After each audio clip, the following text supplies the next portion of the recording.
We hear a lot about free market solutions in education today. Is what is termed school choice, currently vouchers, charter schools, etc., is that actually the introduction of free markets into education, or if it's not, what is it?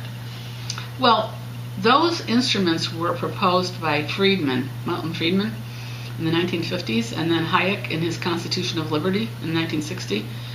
Followed up with that, arguing that this was a way to at least inject some kind of competition. In other words, they had the idea, as you know, it's interesting, as economists, they don't think about the wider philosophical implications of what they propose.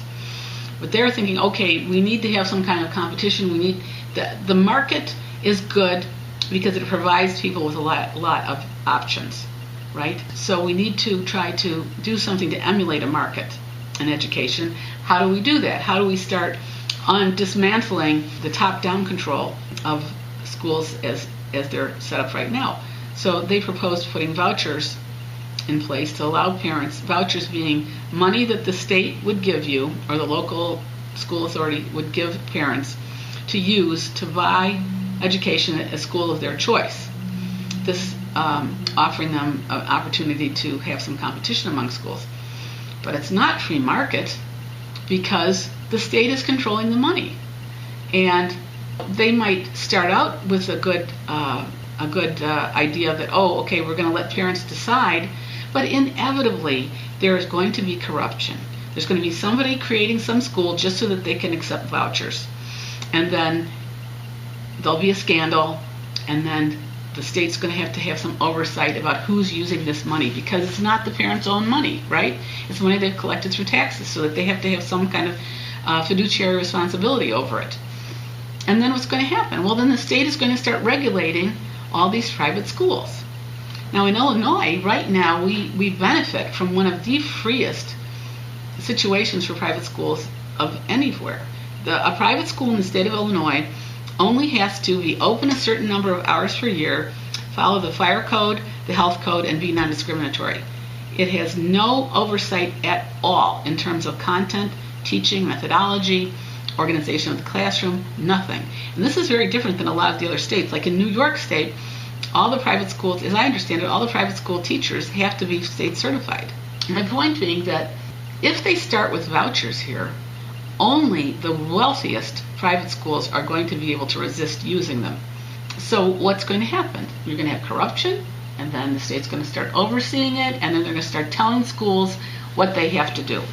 That is a terrible situation that will arise, and it's arisen in Europe. They've done stuff like that in Europe. So vouchers cannot be considered free market. A lot of people also think that charter schools are a way to inject free market.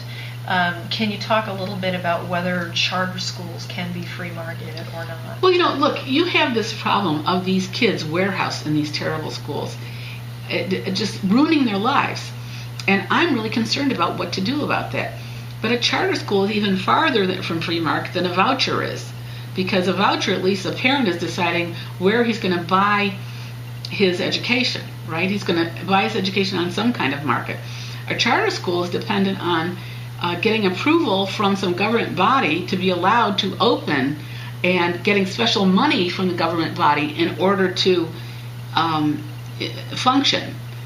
And that's just like a recipe for cronyism. I mean, come on. What it is it's more options for the kids. Right. And sometimes the charter schools are good, and sometimes they're a lot better. Right, or at least initially, right? Yeah. Initially. Yeah. But what you're telling me is if the money follows the child, ultimately the regulations also follow the child. Exactly. And so when you do that, over time, how do you do anything but homogenize education? And have some bureaucrats deciding what the curriculum is going to be, what the methodology is going to be, what the ideas are going to be. What data you have to give exactly. up, all of right. Yep.